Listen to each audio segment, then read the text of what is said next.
We've had foreshocks to a lot of other earthquakes. The Landers earthquake, which is a 7.3. 2 months earlier, there was a 6.1 called the Joshua Tree earthquake. That's a far enough apart that we don't usually use the word foreshock. We call it a pre-shock. There was a 3.8 a couple of hours before the 7.3. In 1987, the Superstition Hills earthquake, 6.6, was preceded the day before by a 6.2. So that's why we keep on saying 1 in 20 chance. Well, this is the 20. Lucy, can you talk about the 6.4 yesterday and how it relates to the 7.1? Which was the main quake, which is the pre? Okay. By definition, because the 7.1 is the largest, we give it the name main shock. So yesterday or an hour ago, we were calling the 6.4 the main shock. It has now had an aftershock that's bigger than itself, and so we changed the name. And the 6.4 is now a foreshock, and that really large aftershock has become the main shock.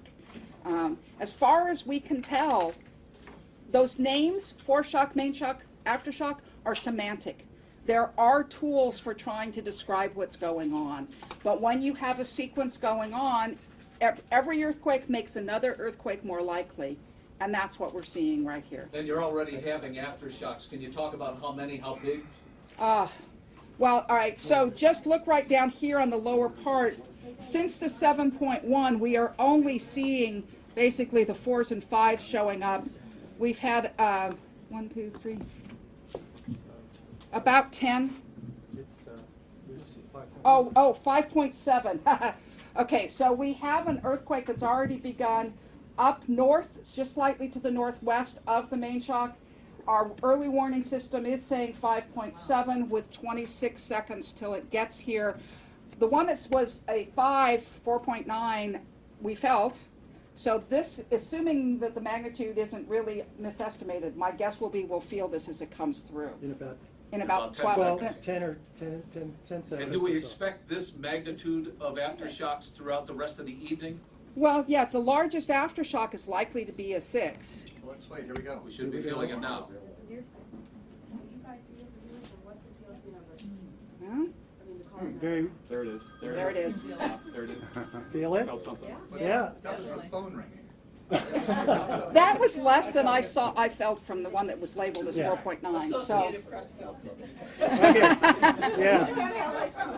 All right. All right. So clearly we're a long ways away from the earthquake. We're still, can we feel it? Remember that the people in Ridgecrest are going through a lot worse than this. We already had damaged houses and structure fires out of the first earthquake. This is going to have been more intense shaking. Okay. This came through just as a 3.5. And Lucy, this was all on the same fault line as the 6.4? Well, yes, the same fault system. It does appear to have multiple strands to it. We've already seen the 2 perpendicular ones. I think it got the magnitude wrong, because, yeah, unless it hasn't come through yet. So, Dr. Jones, can you explain the shake alert again? Because some people just got the initial report that it, quote unquote, wasn't working. Can you explain again that?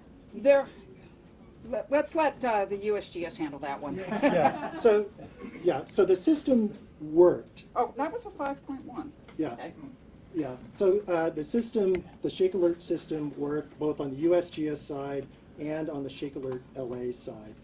The reason why alerts or notifications didn't go out to LA County is that the threshold for shaking was set above what the estimated shaking would be. So it was just the way that the system was designed.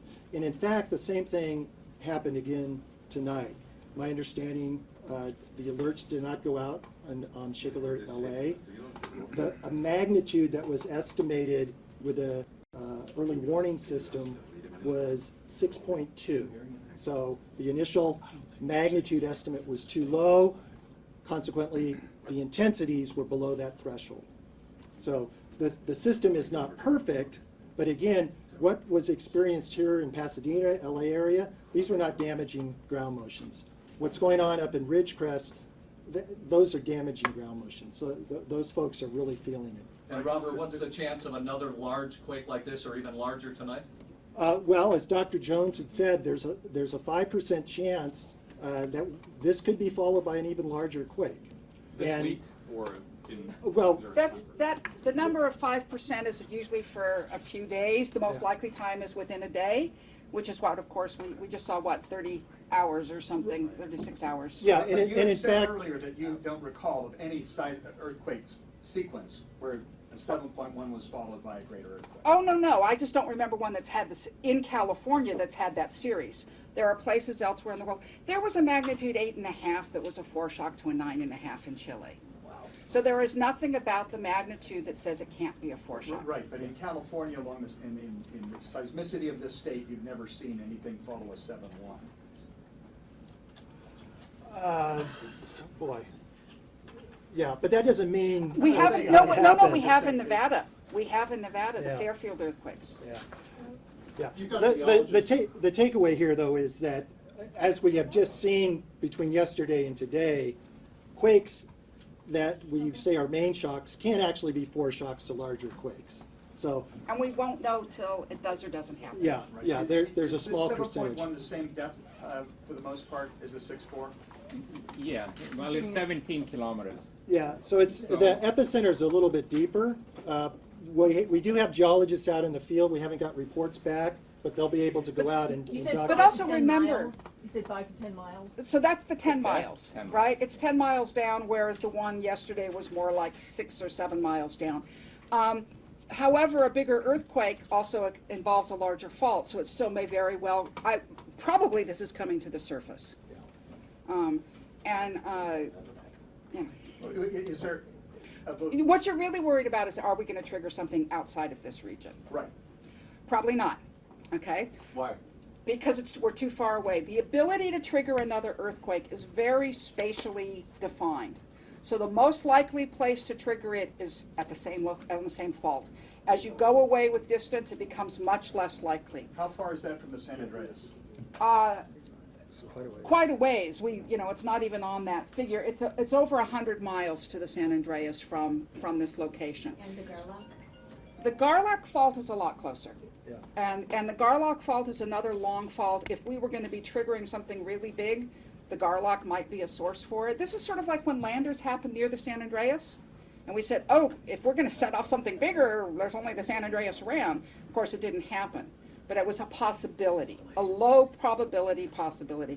The Garlock, luckily, really runs through some of the most isolated parts of California. You said yesterday there were 2 faults making this L pattern, so there was that lower little leg, Right. and now the top part, that's the part that's extended. It's the northwest part that's extended and grown, whereas the southwest striking one doesn't seem to have had more earthquakes. Is that a surprise at all to you, that this fault system was capable of this kind of earthquake? No. There was a magnitude 7.5 in 1872 in the Owens Valley. There have been lots of 6s. There's this whole series. When I said Nevada, 1915 and 1954, and I don't have the magnitudes in my head this time, but they were 7s. There were series of earthquakes with several events within them of 6 to 7. In Mammoth in 1980, there were 4 magnitude 6.5s that happened in one sequence over about 10 days. This part of California is characterized by these type of groups of earthquakes, that there might be several that end up larger. The first one is often not the biggest one. Knowing that which one is the biggest one means waiting till we see that we aren't getting another one. When was the last time we had something sizable on Garlock? Not in the historic record, Prehistoric. prehistoric. This is extending, what, 25 miles, you said earlier? That's an approximate guess off of looking at these figures, which are having trouble coming up. That northwestern fault, is that the one that's moving into China Lake? The southwest striking one is the one that goes sort of from China Lake down to Ridgecrest. The northwest is going up through the China Lake Navy So this base. was- I know that there has been trouble trying to get geologists onto base. Have you guys made any progress on that? Yeah. Yeah, actually, our geologists have contacted the Navy and are able to get on the base with some limited access. Now, that was prior to tonight's event. So presumably, well, I would expect that there may be further damage on the naval base. We don't know yet. I haven't gotten reports. But my suspicion is that the geologists are going to be able to get out there very quickly and look at potential rupture. The other comment here, just following on what Dr. Jones was saying, when we have events that where a main shock then becomes a foreshock, typically the triggering is relatively close, and that's actually what we saw here. These two earthquakes are relatively closely located, so the triggering typically does not happen at a great distance. More typically, it's close by. I can't think of any example where we've seen this type of foreshock triggering that isn't within just a matter of a few kilometers. I mean, the famous widespread one was Elmore Ranch and Superstition Hills, a 6.2 that was on a southwest striking fault and then set off a 6.6 on a northwest striking fault, sort of like this. The epicenter of Elmore Ranch was up here, but the fault extended right down to the Superstition Hills. And we were seeing aftershocks pounding at the Superstition Hills fault up until the time that the earthquake happened, the main shock happened. And we've got a similar situation here where we've had aftershocks along this fault. And then we had the 5.4 breaking through a bit towards the northwest, and now we've had it again. And we now see more aftershocks up to the very northwest end. And chances are we stop now. It's possible that we'll continue to extend up to the northwest. Right, How you said for similar, you know, 7.1 magnitude quake, you could expect an aftershock sequence that lasts for over a year. Yes. All right. So the 7.3 Landers earthquake, the last magnitude 5 to that 1992 earthquake happened in 1998. So 6 years after the main shock. We should be expecting to record earthquakes here for a long time. Can you describe that terrain of where this aftershock was, or where this main shock was? Well, the terrain is very isolated. It's desert, not a lot of population. So actually, in a sense, for being able to get people out there and look at it, there's a good opportunity. And also because it's not densely populated, the chance of having damage to structures and injuries is much lower. But it is still very, it's hard rock. These are faults that are breaking through hard rock. That's why they create these waves that we feel strongly, even down here in Los Angeles. There we go. Now we There got one more actually. Can we do? Or? Yeah, we're now getting some of our Okay. graphics up. So Okay. Lucy, if you want to describe Yeah. this, and I can kind of point. And Right. So the blue means it happened more than an hour ago, but less than 24 hours ago. You can actually see some yellow underneath because we're more than 24 hours since the main shock. But all those blue dots are the aftershocks over the last 24 hours, and that's the red ones are within the last hour. So the main shock has already turned blue, It's actually right and that's right there. The epicenter of the 6.4 was basically at that corner, Right here. and we think ruptured, well, clearly ruptured to the southwest, probably also some rupture to the northwest in the same event, maybe in the aftershocks afterwards. Then the 5.4 aftershock was, the one this morning was located right in there, moved the fault a little farther. Then we have the 7. And now look at that cluster up to the northwest. We think, right now we aren't getting many of our aftershocks recording yet. The system's pretty strung out. And pretty sure that is a continuous aftershock zone. And that would mean that's the extent of the fault. Yeah, so you And, can just. right, and just the length of the fault, a magnitude 7.1, we would expect that it's probably at least about 25 miles long. And that would imply probably that whole length from where the 6.4 happened up to where those aftershocks are up in the corner. That says China Lake up there, This where is- the red is? Yeah, so the Okay. naval. Oh, yeah, right. The Naval Air Station is that whole area. So this is all within the Naval Air Station. There's a fault system. So we see all these little faults on the ground. Rather than naming each little piece separately, it's been called the Little Lake Fault System. And so that's, these are, So the length of the fault itself has been defined by this 7.1 earthquake?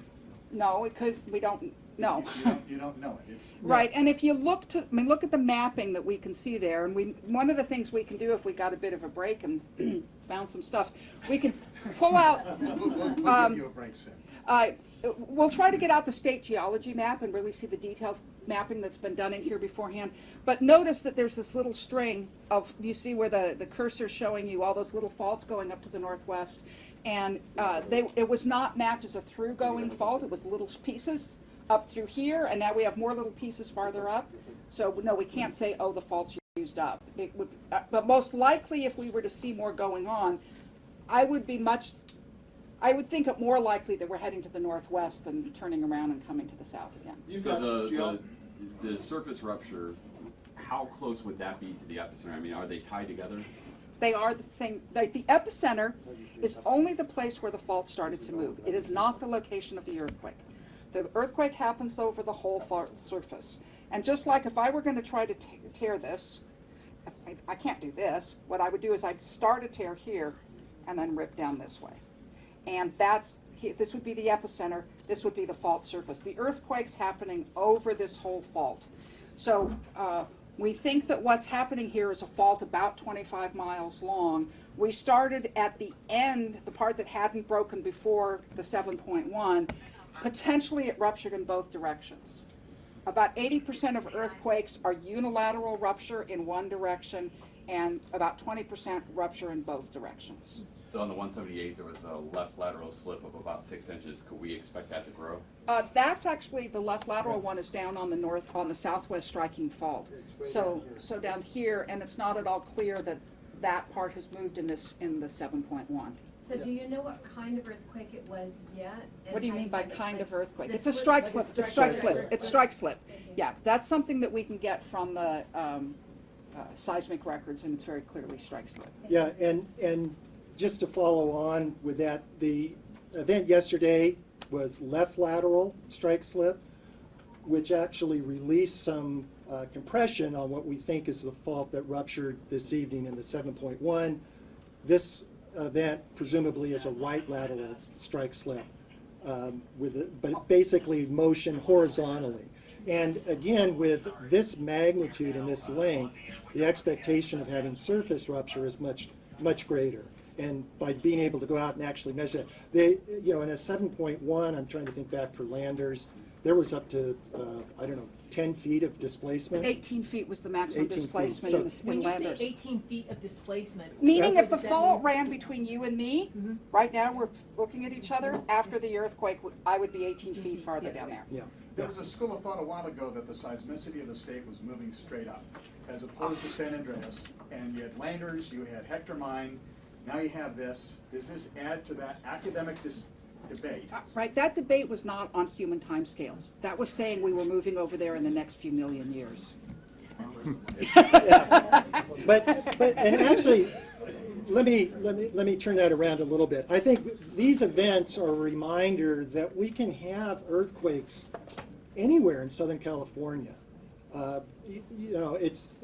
on a human time frame, as Dr. Jones is explaining, an event like today's could occur in the LA Basin. It could occur down south in the San Diego area. That's just because we live in an area that has many, many active faults. Right, but if you have an earthquake of 7.1 magnitude, 150 miles away from the major metropolitan area, and you suffer damage here, you're in big trouble. Because Was there damage in the Los Angeles area? No, my point is, we get calls, and Oh. and we ask for it, and there's a report of a power outage or somewhere. The region has to sustain a 7.1, 150 miles away. Oh, absolutely. And I think for the most part, the region has. I think the incidences are probably somewhat isolated. I would be very surprised if